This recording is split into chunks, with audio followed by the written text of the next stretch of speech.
En Oaxaca se está reformando el Instituto Estatal para la Educación del Estado de Oaxaca, mejor conocido como el IEPO, que fue creado en 1992 para asumir la gestión de las escuelas federales que fueron transferidas por la SEP nacional al gobierno del Estado en el marco de la descentralización o la federalización educativa que ocurrió aquel año. El IEPO no se distingue sustantivamente en cuanto a su estructura del resto de los organismos y dependencias que crearon el resto de los estados con el mismo fin, para recibir las escuelas federales transferidas por la SEP nacional.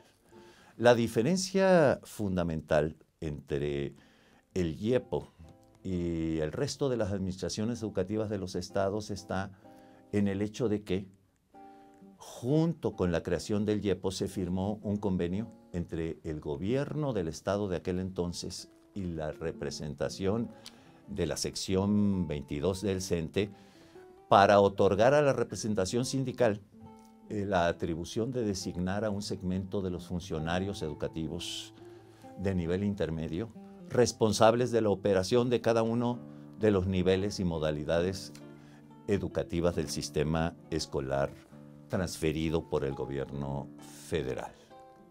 Esto no significa que en el resto de los estados el sindicato o las secciones sindicales no tengan ninguna influencia sobre la designación de los mandos operativos de las administraciones educativas de esos estados.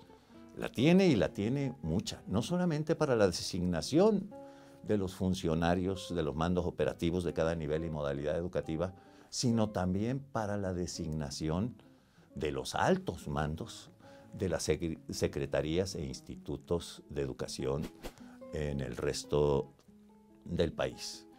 Incluso se ha dado el caso de que la representación sindical ha influido en la asignación del equivalente a directores generales, subsecretarios y aún de secretarios de educación de los estados, como resultado de un intercambio político entre el gobernador de tal o cual estado y la representación sindical estatal o nacional del magisterio. Hay otro dato. En Oaxaca, a pesar de este convenio, no ha ocurrido que la sección 22 haya influido en la designación de altos mandos en el IEPO. Tenía la atribución y la ejerció de designar funcionarios de mandos intermedios para la operación de cada uno de los niveles y modalidades educativas, pero nunca tuvo la capacidad para influir en la designación del director general del IEPO o la designación de un subdirector general en el IEPO. ¿Sí? Lo que sí ha ocurrido en Oaxaca, ¿no?, es la designación de altos funcionarios educativos y no educativos como resultado de un intercambio político entre el gobernador Gabino Cue y la Dirección Nacional del Sindicato Nacional de Trabajadores de Educación, cuando la jefa era Elbester Gordillo. Por ejemplo, cuando la campaña por la gobernatura del estado de Oaxaca, como retribución al apoyo que le ofreciera la que entonces era candidata a la gobernatura por el Partido Nueva Alianza, el PANAL, el partido del CENTE, ¿sí?, como pago por el hecho de haber renunciado a su candidatura y de haberse sumado a la candidatura del candidato Gabino Cue, se le designó como secretaria de gobierno en la primera etapa de la administración actual del gobierno de Oaxaca. Hubo otros casos de designación de directores generales y de subdirectores generales y de área que fueron designados en el IEPO como resultado de una negociación con la entonces jefa máxima del Sindicato Nacional de Trabajadores de la Educación. La reforma que está ocurriendo ahora en Oaxaca consiste precisamente en invalidar el convenio firmado en 1992. Es decir, en adelante, la sección 22 del CENTE ya no tendrá la atribución de designar a este segmento de funcionarios de nivel intermedio en el campo de la conducción, de la operación de cada uno de los sistemas escolares de cada nivel y modalidad educativa. En adelante será atribución del gobernador y del titular del IEPO la designación de estos mandos que hasta ahora habían sido designados por la representación de la sección 22. Ese es el sentido de la reforma y ese es el núcleo principal del conflicto que ahora se está viviendo en el sector educativo en el estado de Oaxaca. Desde mi perspectiva, es necesario consolidar a la administración educativa mediante una mejor distinción entre lo que corresponde a la autoridad educativa y lo que corresponde a la autoridad, a la representación sindical. Sin embargo, yo además creo que si se realizara este cambio, no solamente saldría beneficiado el sistema educativo oaxaqueño, sino también el gobierno y, aunque no parezca, la propia representación sindical. Fortalecer a la administración educativa estatal mediante una mejor diferenciación entre lo que compete a la autoridad educativa y lo que compete a la representación sindical. Sin embargo, hay algunos aspectos preocupantes de la reforma que se está implementando en Oaxaca. Unos aspectos preocupantes que derivan de la forma en que se anunció y la forma en que está comenzando a implementarse la reforma administrativa de Oaxaca. Otros aspectos preocupantes derivan de la manera o el discurso que ha acompañado a la reforma administrativa de la educación en Oaxaca.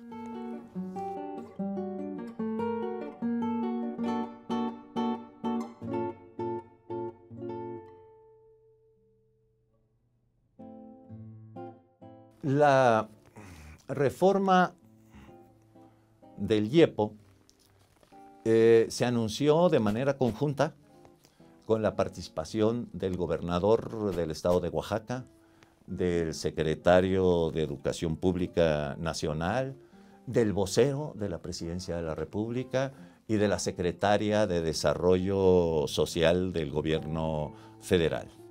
Se hizo casi en la madrugada, ¿no? Y prácticamente en cadena nacional. Pudimos ver a los funcionarios federales alegres y exultantes y quizá hasta amenazantes, ¿sí? Y a un gobernador apesumbrado y triste. Otro dato del que luego nos enteramos es que el anuncio fue antecedido y la implementación de la reforma ha sido acompañado con un amplio despliegue de fuerza militar y policíaca federal, de tierra y aire. Otro dato interesante es que la reforma administrativa del sector educativo en Oaxaca ha sido explicada mucho más por el secretario de Educación Nacional que por el propio gobernador y el titular del IEPO. Eso llama mucho nuestra atención. Con estos datos referidos a la forma, bastaría recordar la famosa frase de don Jesús Reyes Heroles que señala que en la política la forma es fondo. Sin embargo, no resisto la tentación de hacer un breve comentario en cuanto a la forma como ha sido anunciada la reforma oaxaqueña y cómo se ha comenzado a implementar. Las formas nos revelan que existe el riesgo de que se dé una represión generalizada de los maestros oaxaqueños o al menos de sus principales líderes. También nos muestra que en Oaxaca se puede estar viviendo una recentralización mucho más acentuada que la que se ha dado en los últimos años en el resto de los estados de la República. Pero también la forma nos señala que a lo mejor el gobernador Gabino Cue está redefiniendo sus alianzas y quizá estamos viviendo el regreso del gobernador a las filas del partido que abandonó hace casi 12 años para emprender su camino hacia la gubernatura del estado con base en una amplia alianza en contra del Partido Revolucionario Institucional. Eso es lo que me dicen las formas en que se presentó la reforma y la manera como ha comenzado a implementarse.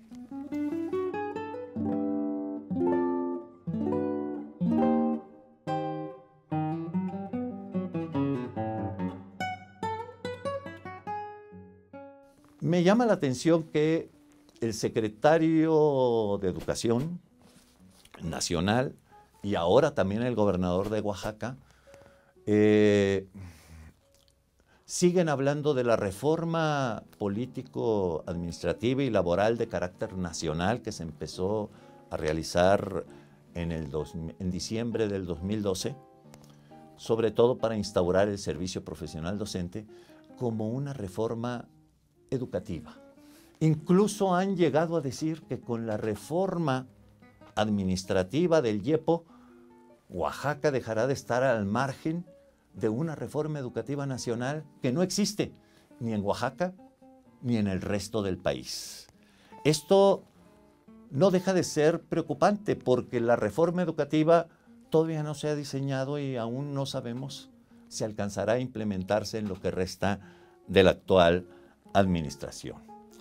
Otro dato que me llama la atención en el discurso del anuncio y de acompañamiento a la reforma administrativa del IEPO es el hecho de que, de una manera explícita o implícita, el secretario de Educación Nacional y el secretario Choaifet están responsabilizando a los maestros y a su representación sindical como los principales responsables de la mala calidad de la educación, en este caso en el estado de Oaxaca. Es una manera de adoptar un discurso que las ONGs educativas de los empresarios han difundido a nivel nacional desde hace algunos años. Lo menos que puedo decir de ese discurso es que no corresponde a los resultados de las evaluaciones que son tan preciadas para los empresarios. Las mejores evaluaciones contextualizadas nos dicen que el factor más importante para los logros educativos, para el aprendizaje de las niñas, los niños y los jóvenes en las escuelas, son las condiciones socioeconómicas y culturales de las familias de las que estos niños provienen. Eso nos dicen todas las evaluaciones. Olvidar este hecho me parece muy grave y además me parece una injusticia para las escuelas públicas y para los maestros de las escuelas públicas a las que acuden la mayoría de los niños, niñas y jóvenes que viven en peores condiciones de pobreza y de marginación.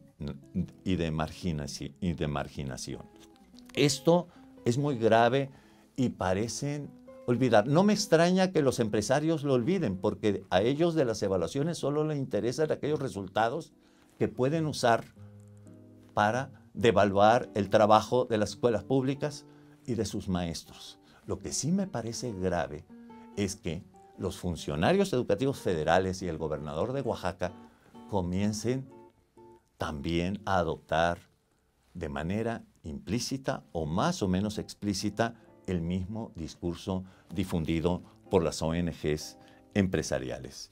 Este olvido es particularmente grave en algunos estados que tienen las peores condiciones de vida, como es el caso de Oaxaca, Chiapas, Guerrero, Michoacán, por solo mencionar algunos casos. Incluso Es grave e injusto para los maestros que trabajan en estados con un mayor nivel de desarrollo, pero que conservan amplios bolsones de pobreza y de marginación, como son Veracruz, Puebla, Zacatecas, Hidalgo, Tlaxcala, etcétera, Michoacán, Guanajuato, Querétaro, etcétera, etcétera. Yo creo que olvidar esos resultados de evaluación es particularmente grave, ¿sí? Y es un aspecto que han olvidado incluso recientemente dos miembros del Instituto Nacional de Evaluación para la Educación que han decidido incursionar hace unos días en la guerra en contra de la CENTE y de la sección 22 de Oaxaca. Otro dato que me llama la atención sobre este dato que arrojan los resultados de la evaluación, a veces me pongo a pensar que sería interesante que los empresarios y sus ONGs educativas se dedicaran más que a cazar maestros no idóneos, a cazar funcionarios no idóneos que han fracasado en su política de combate a la pobreza y de disminución de la desigualdad. De esa manera, harían una formidable contribución a mejorar la calidad de la educación que dicen que tanto les preocupa. Otro dato que me llama la atención en el discurso que ha acompañado a la reforma oaxaqueña es un comentario que hizo el secretario de Educación Nacional con respecto al hecho de que los maestros que están en el IEPO tienen que irse a las aulas y que el IEPO debe de quedar a cargo de administradores públicos y de expertos en educación. A mí me parece muy grave este comentario porque no corresponde a la experiencia vivida por las administraciones educativas estatales y federales en los últimos veintitantos años después de la federalización. En varios estados hemos visto a funcionarios que son maestros y que se han desempeñado muy bien, y algunos muy bien, en los mandos medios operativos, en los mandos altos e incluso en el cargo de secretarios de educación. Incluso algunos de ellos han llegado a ocupar esos cargos como resultado de una negociación entre el gobernador de tal o cual estado y la representación sindical estatal o nacional. Me parece también muy grave que se hable de sustituir a los maestros y regresarlos al aula, ¿sí? Sustituir por expertos educativos, como que si los primeros y principales expertos educativos no fueran precisamente los maestros. Esto me parece preocupante porque a las dudas que se han difundido a nivel nacional sobre la idoneidad de los maestros en el aula, se agrega ahora la idea de que los maestros no sirven para la gestión del sistema educativo estatal o nacional, y eso no corresponde a la realidad. El propio licenciado Choaifet, siendo secretario de Educación del Estado de México, tuvo como colaboradores a varios maestros como funcionarios en los mandos operativos medios y altos de la Administración Educativa del Estado de México. Y ahora, como secretario de Educación Federal, sigue contando con varios maestros como colaboradores en los mandos operativos medios y altos de la Secretaría de Educación Pública Nacional. Finalmente, en cuanto al discurso, también me preocupa otra cosa. En la guerra mediática es notoria la intención de estigmatizar a los maestros, y en particular a los maestros del estado de Oaxaca, a la sección 22 y a la CENTE. El estigma impide los matices que se requieren para hacer un análisis más ponderado y objetivo de la realidad de los maestros. El estigma, por ejemplo, impide que podamos recordar que los maestros de Oaxaca son los que trabajan en las condiciones más adversas para el desempeño de la función docente en el país. En eso solo son comparables, como decía, con los maestros de Chiapas, de Michoacán y de Guerrero. Y no es gratuito que en estos estados, no es un mero accidente que en estos estados es donde la CENTE tenga mayor influencia en la representación sindical de los maestros. Por otro lado, los medios masivos de comunicación han emprendido una campaña nacional en contra de la sección 22 del CENTE y en general contra la CENTE. Han dicho muchas cosas de los maestros agrupados en esta sección y en esta corriente del magisterio. Han dicho, por ejemplo, que los maestros oaxaqueños son flojos, ignorantes, irresponsables, violentos, corruptos y hasta vividores y privilegiados. Es probable que en un grupo tan vasto de maestros haya algunos maestros que merezcan estos calificativos, pero también es muy probable que en las profesiones, en los gremios, en las televisoras, en las empresas donde laboran, muchos de los que ahora están vociferando contra los maestros de Oaxaca, también encontremos algunas personas que merecen estos y otros calificativos negativos. Así es que es probable que exista, no solamente entre los maestros, sino entre quienes se la han pasado vociferando en contra de ellos, ¿sí?, en las últimas semanas. Estigmatizar significa simplificar. Estigmatizar puede ser la antesala para anular a un adversario, así sea, o para exterminarlo, así sea, para exterminarlo como un adversario político.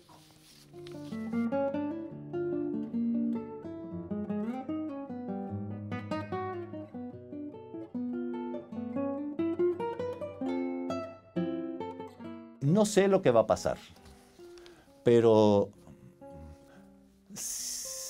me gustaría que pasaran algunas cosas. Por ejemplo, me gustaría que se consolidara la administración educativa del Estado de Oaxaca mediante una mejor distinción entre lo que corresponde a la autoridad educativa y lo que corresponde a la representación sindical. Como dije al principio, yo creo que con esto ganaría el sistema educativo del Estado, ganaría el gobierno y, aunque no parezca, ganaría la representación sindical. También me gustaría que pasara, que se disiparan las dudas y los malos augurios provocados por la forma como se anunció y ha comenzado a implementarse la reforma del IEPO en Oaxaca, o las dudas que han surgido y los malos augurios que han surgido del discurso que ha acompañado esa reforma administrativa. Me gustaría que se disiparan esos malos augurios y que no se convirtieran en profecías autorrealizables. También me gustaría que pasara, por último, que la CENTE sobreviviera y aún saliera fortalecida de esta embestida. En los últimos 3 años, la CENTE ha expresado la inquietud y la inconformidad de los maestros más allá del territorio del magisterio, el territorio histórico del magisterio disidente. La CENTE incluso ha llegado a expresar a un amplio sector de maestros que no milita en ella y que no simpatizan con ella. La CENTE ha expresado incluso a los maestros que se oponen a ella. Esto es muy interesante. Esto ha sucedido así, entre otras razones, porque la dirigencia institucional del CENTE no se ha sobrepuesto a la sorpresa del encarcelamiento de quien fuera su máxima dirigente nacional durante casi un cuarto de siglo. ¿Sí? Aún no se reponen de la sorpresa. y la CENTE ha llenado el vacío dejado por la representación institucional del CENTE. Mientras tanto, los empresarios y las ONGs empresariales siguen empoderándose, siguen fortaleciéndose en su capacidad para influir en la política educativa. A ratos parece que son los únicos interlocutores de la política educativa nacional. Y eso es grave. No se pueden prestar oídos solo a un interlocutor, por más importante, legítimo que sea. Yo creo que hay que abrirlo esto a la participación de muchos más actores, comenzando por los maestros.